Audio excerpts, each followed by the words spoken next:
Welcome to episode 13 of the Truth Quest podcast. Today we will be discussing the truth about the truth. Please do me a favor and share the show with your friends and or debate partners. If you are having a discussion about Social Security, God and evil, Fortnite, socialized medicine, or truth in general, send them the specific episode, or just tell them about the podcast in general. Also, please consider supporting the show financially. Every dollar donated will be used to expand the reach of the show. See the show notes page at truthquest.podbean.com for the link. Finally, please join the conversation on Facebook at the Truth Quest Podcast fan page, located at facebook.com/TruthQuest Podcast, where I engage in discussions with you, post articles related to current and past episode topics, and announce when the latest episode has been published. The easiest way to stay in touch and stay up to date is to subscribe to the podcast on iTunes, Google Play Music, Stitcher, Spotify, or Podbean. In this episode, I recount a conversation I had a few months ago. Those of you who know me well will likely figure out who that is, but that's not the point of the episode. The point of this episode is the lessons the conversation teaches. The point is the learning opportunity presented by the conversation. So I'm sitting on the couch with my friend, quote unquote, and the TV is on, and he says, "I can't watch the news anymore. It's too depressing." I ask, why? "Trump. He's ruining the country. I can't stand him." I thought the country was pretty much in the shitter before he took office. "I don't think the country's in the shitter," he says. Well, you can't have it both ways. Either Trump is ruining the country in the short time he's been in office, or the country is not in the shitter as a government that spies on its own people, sends our young people to die and be maimed while spending trillions of dollars on undeclared wars. I would include the $20+ trillion national debt, which is really over $100 trillion when you include unfunded liabilities from unconstitutional programs like Social Security, Medicaid, and Medicare. "Wait a minute," he interrupted. "What are you saying about Social Security, Medicaid, and Medicare?" "They are unconstitutional," I replied. Then I added, "So are most federal agencies." "That's outrageous." "No, it's not. Read Article 1, Section 8 of the Constitution. It says nothing about the federal government running a retirement fund or paying for health care. Hell, back then, life expectancy was 40 years? And no one retired. So why would they have even thought to include it?"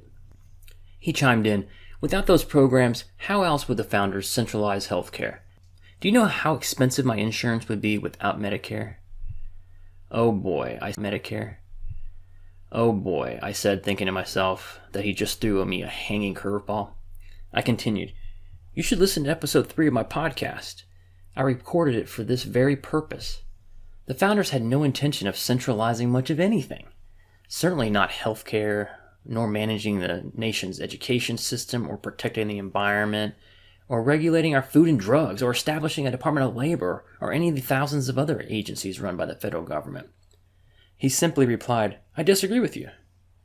I countered, "You can't disagree with the truth." At this point, I'm getting the "you are crazy" look, so I figured I'd keep driving the point home. Where in the Constitution can I find Social Security, Medicare, Medicaid, the EPA, Department of Education, the FDA, or Department of Labor? He ignored my question and said, "The Constitution wasn't meant to limit the federal government." In exasperation, I said, "That is the primary reason to outline the limited powers of the federal government. We fought a revolution against a king that had virtually unlimited power. Why the hell would we establish a new nation and give the central government unlimited power?" When no reply seemed imminent, I asked, "What about the 10th Amendment?" "What about it?" he said. "Well, it basically says whatever functions is not specifically listed in the Constitution is reserved for the states. The founders sure went through a lot of trouble defining, as James Madison said, quote, the few and defined responsibilities of the federal government, while describing the state's responsibilities as, quote, numerous and indefinite. The contrast seems pretty clear to me. Few and defined for the feds, and numerous and indefinite for the states. That's coming from the so-called father of the Constitution." So you're saying the states would take care of stuff like education, healthcare, retirement, the environment, labor laws, and such? Well, first off, for over 200 years, education was a state and local concern. The Department of Education was founded in 1979. So that agency is not only unconstitutional, but clearly unnecessary. Well, I don't want to disagree with you on that. Well, hallelujah, we agree on something. Well, what about healthcare and retirement, smarty pants? I answered, I don't know the answer to that. There are 50 states. America is not supposed to be a one-size-fits-all country. If people demanded it and elected legislators that favored such things, then yes, it would be implemented at the state level. Fortunately, or unfortunately, depending on your perspective, most states have balanced budget amendments, so the only way to pay for such programs is to raise taxes, which, as you know, is never popular. The federal government doesn't have that pesky balanced budget problem. They simply print the money, sell bonds. Thus our $20 trillion debt. Besides education, I just don't think the states would do any of that. I replied, and that's a bad thing? Well, I can see where management of the environment should be centralized to some extent, as some states might not be as diligent as others. Same thing with the FDA. I do buy your argument regarding the Department of Labor. I don't see any need for the federal government to get involved with that. After a long pause, he added emphatically, however, when it comes to healthcare, how would people pay for it without these programs? And some retired people's only income is Social Security. How would they survive without that money? Okay, so we have some progress here. You are agreeing with me that some of this stuff is not the purview of the federal government, but you are not basing it on anything concrete.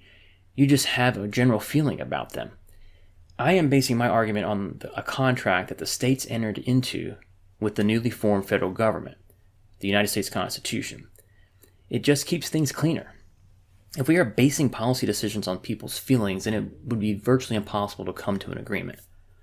Okay, I see your point. I do want to answer your question. Regarding the retirement question, if people did not have the unconstitutional government-run Ponzi scheme known as Social Security, they would most likely take personal responsibility over the course of their working career and save for their own retirement, or they would turn to their family or church or charity if needed. All I get is more shaking of the head. What, I probe? You disagree that Social Security is a Ponzi scheme? Or you disagree that it's unconstitutional? Or does the personal responsibility part make you mad? No, I understand that it's basically a Ponzi scheme and the personal responsibility part is a legitimate explanation. I am still struggling with the unconstitutional argument. Moving on, I said, regarding your healthcare costs comment, did you ever consider that it would actually be cheaper if the federal government was not involved in healthcare? Good grief, what are you talking about? How would it be less expensive without the federal government paying most of the bills? I want to pause the dialogue here and make a point. One of the takeaways from the Truth Quest podcast should be to learn how to ask questions. You do not have to confront opposing viewpoints with a counterpoint, especially not when you have truth on your side. A lot of people are afraid of confrontation, and they claim that they don't know enough about a particular topic to get into a discussion with someone. What these people fail to realize is they are not engaged in a boxing match, trading punches with their debate partner. Whether the topic is politics or Christian apologetics, you are simply helping your debate partner seek the truth, and using questions that force them to articulate or defend their views is one of the most powerful weapons you have in your arsenal. Back to the dialogue. So I said, how did your parents pay for health care? They had health insurance. I didn't ask you that, but okay, they had insurance. Likely it was a catastrophic policy to cover the worst case scenarios. But I bet you can tell me the name of your childhood pediatrician and his nurse. Yep. That's because back in the day when you got sick, you went to see the neighborhood doctor and your parents were services rendered out of pocket. There was no insurance to file, no referrals to seek, no paperwork, etc. Back then, an office visit probably cost $2 or maybe they bartered, something like that. And I bet the office staff consisted of a receptionist/secretary/nurse and the doctor. Why was it so simple and inexpensive back then as opposed to the insanity known as the current American healthcare system? Because of government, he said sarcastically. Exactly. The lack of government involvement in the healthcare system meant lower costs. See episode 9, The Truth About the American Healthcare System, for more on this topic. He reluctantly agreed with my argument with a nod of the head, so I continued. Now, both the federal and state governments deserve some blame when it comes to the rising costs of insurance premiums, because they impose thousands of mandates on health insurance companies. They force them to cover all kinds of things, whether the policyholder wants that coverage or not. So instead of me calling up my insurance buying a high-deductible $150 a month policy that only covers catastrophic events, he can only offer me a policy that costs $500 or $1,000 a month, but it includes coverage for things I don't want, like maternity coverage, abortions, drug and alcohol rehabilitation, hair loss, etc. Other than shaking of the head, I did not get a response, so I figured I'd move on. So we kind of got off on a tangent there. You said you think Trump is ruining the country. That's funny because I thought the same thing about Obama. What did you think about Obama? He's smart, articulate, diplomatic, and a good communicator. Well, what is Trump doing to ruin the country, I asked. He's ruined our relationship with our allies in Europe. Given the timing of this conversation, the G7 meeting had just occurred in Canada, where Trump verbally sparred with a number of leaders and was threatening to impose tariffs. I jumped in. Look, there's a lot of validity to the argument that we saved Europe during World War II. And since then, we've been fitting the bill for the world. We pay a large portion of the bill for the United Nations and NATO. The United States taxpayers pay to station troops all over the world, which reduces the amount other nations' citizens have to spend on their own defense. Trump is just articulating those truths in a way that no other president has had the balls to before. Did you prefer Obama's approach to tour the world apologizing for America? No, I was not comfortable with that apology tour, as people called it. And no, I don't think we should keep paying for everyone else's benefit. Well, hallelujah, we agree on something else. Well, I don't like what he's doing, taking children away from their parents, he added. You mean the children of illegal immigrants? I asked. Yes. Did you know that it's a federal law that was on the books long before Trump took office? He is simply enforcing federal law, which is the executive branch's responsibility. I went on to explain to him that the law forces the removal of children from detention centers after 2 or 3 weeks. I was not exactly sure myself, but I knew it wasn't a Trump thing. 3 days after this conversation, Trump signed an executive order to address the separation of children of illegal immigrants from their parents. Well, he's a bully. He has to get his way, he said. Kind of like Lyndon Johnson, Nixon, and Teddy Roosevelt, I probed. Well, yes, he said reluctantly. The way I look at it, every president is corrupt to a certain extent. How so, he asked. Well, how do you think you get to be president? You raise tons of money and kiss lots of asses, he interrupted. Exactly. So once you get in office, you are obligated to pay back those debts, so to speak. You are in debt to lobbyists and donors. You are in debt to members of Congress who endorsed you and stumped for you. It is truly a swamp, like Trump says. Why don't you applaud him for recognizing this and trying to drain it? I did not get a response to that question, and if I was following my own advice, I would have forced him to answer it before allowing me to move on. But he quickly added, and he's a liar. He lies about everything. What about Obama? Did he ever lie to the American people? I asked. I don't know. Not that I can think of, he added unconvincingly. What about Obamacare? Do you remember if you like your plan, you can keep your plan? Or the average American will save $2,500 a year? Or the debate and negotiations will be broadcast on C-SPAN? Again, no response. Or what about the IRS scandal, where conservative Tea Party groups were purposely targeted? Or what about Benghazi? Or what about the Red Line in Syria? Or the promise to close down Guantanamo Bay? That's just off the top of my head. I bet I can do a simple internet search and provide you with 100 Obama lies in less than a minute. They all lie, he says. Exactly my point. So why did you single out Trump as a liar? You have blinders on. You root for your team, the Democrats. You watch networks that lean in your ideological direction, so your opinions are confirmed. You seek the truth. You seek affirmation. Before he could respond, I quickly added, what about Hillary? Clinton? Yeah, Clinton. Is she a liar too? About what? Oh, I don't know. What about her illegal email server? Followed by the destruction of evidence related to that crime. That server was a direct violation of federal law and State Department rules. That's the department that she was supposedly running. If it wasn't for the corruption at the highest levels of the FBI, she would likely be in jail right now. Oh, give me a break. She would not be in jail, he said. Okay, what about the Clinton Foundation? All the allegations of mishandled funds, extravagant lifestyles, quid pro quo exchanges. All that is speculation, he said. Of course it's speculation because the Justice Department did not push the FBI to conduct a full-scale investigation. But aren't you curious about the truth, or is protecting your team more important than the truth? I continued, what are your thoughts about Hillary's handling of all of Bill's sexual harassment accusers? What about it? Shall we say, less than sympathetic to his victims? Maybe. Then 20 or 30 years later, when she's running for president, she tweets out how all women in those situations should be heard. Don't you recognize the brashness of her actions and willingness to lie because she knows most of the media leans left and her base, people like you, don't care as long as your team wins in the end? Where do you get all this stuff? Watching Fox News? I can't stand that network. Why? At least they make an effort to present both sides of the story. Sure, they certainly have a bias, but they don't silence the opposition by omission. More shaking of the head. Here's the problem as I see it. You only go this deep, as I held my thumb open about an inch from my first finger. You just look for confirmation of your point of view and ignore any evidence that contradicts it. I think that's sad and disappointing. Everyone only goes that deep, he defended himself. Exactly, I agree. That's another reason I say America is in trouble. Few people are willing to drive to search for the truth. That was pretty much the end of the conversation. Afterwards, I realized there were a number of lessons hidden inside that brief exchange, and immediately started writing down the dialogue. Here are the 4 lessons I took away from that conversation. First, if discovering the truth is not your goal, you will only see what you want to see. Number 2, when it comes to politics, no matter what side you are on ideologically, there are bad players. I think it is important for all of us to acknowledge this fact. Anyone who has paid attention to the mainstream media for any length of time knows how bad National Republicans and well-known conservatives are, right? Consider the narratives around Nixon, Reagan, the Bushes, and Trump.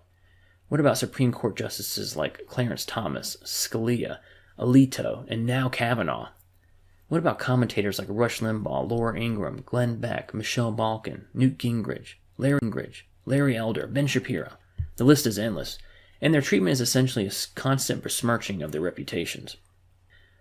As this conversation highlights, the mainstream media has all but ignored Bill and Hillary's numerous scandals during their 3 decades on the national political scene. But how much do you hear in the mainstream media about JFK's shenanigans, or LBJ's behavior and comments about minorities, or Jimmy Carter's incompetence, or John Edwards' abhorrent behavior, or Joe Biden's foot and mouth problems? How about John Kerry's hypocrisy? You never hear a critical word about the social engineering liberal Supreme Court justices. Rather than rooting for a team and avoiding news sources that might challenge your beliefs, I encourage you to dig for and seek the truth. With the internet at your fingertips, it literally takes 20 seconds to do an online search and pull up a dozen articles about a topic, and unless you're using Google, you should receive a variety of sources with a variety of perspectives in your search results. If you know what I'm talking about on the Facebook page. Part of the problem may be our inability to decipher fact from fiction. While I was transcribing this conversation, I came across a news article about a Pew Research Center study showing that only a quarter of U.S. adults could fully identify factual statements, as opposed to opinion, in news stories. The study further showed that depending on your party affiliation, quote, Republican and Democrats were also more likely to think news statements are factuals when the statements appeal to their side, even if the statements were opinions, end quote. Proving yet again that Greg Koukল's quote about bias is true. If someone is determined to stick to biases instead of facts, then there is not much I have to say to him. He is stumbling over an obstacle he has placed in the way himself, end quote. The third lesson I took away from this conversation is to never assume you know everything. Doing so hampers your ability to discover the truth. There is almost always more or thought you heard. Just consider this conversation where I challenged the constitutionality of all of America's entitlement programs. I guarantee my debate partner had never considered that idea, nor did he have any concept of Article 1, Section 8, or the 10th Amendment. Or consider his critique of Trump as a bully despite the fact that he lived through the Johnson and Nixon administrations, and is a history buff well aware of Teddy Roosevelt's conduct. Finally, number 4. A little intellectual curiosity goes a long way. Consider the laundry list of events that were covered in this conversation, from Social Security to the Constitution and healthcare, to various presidents, immigration, the media, and political scandals. These are complex issues. Intellectual honesty requires that you understand that fact. If you maintain a simplistic view of a complex topic, or you have no view of a complex topic, alarm bells should go off. You shouldn't be a partisan hack robot. Hillary, good. Hillary, good. Trump, bad. NSA spying, no opinion. Social Security, good. National debt, bad when Bush was president, no opinion during Obama's years. Everything Obama, good. The constitutionality of most federal programs, no opinion. Sending our young men to die in undeclared wars, no opinion, unless a Republican is president. IRS, Benghazi, Obamacare lies, the Clinton Foundation, Hillary's illegal email server, Bill Clinton's history with women, no opinion. Thank goodness we didn't get into a discussion about the Mueller investigation of Trump, or Trump's history with women. I'm sure my debate partner is well informed of all those gory details and has a strong opinion. Trump, bad. Hopefully you get where I'm going with this. People are more than welcome to live in ignorance. They say ignorance is bliss. However, I think we have a responsibility to force our friends, colleagues, and coworkers to at the very least think about what they are saying. And at most ask them to defend their opinions. I think we have an obligation to challenge or engage them. Gently, with love,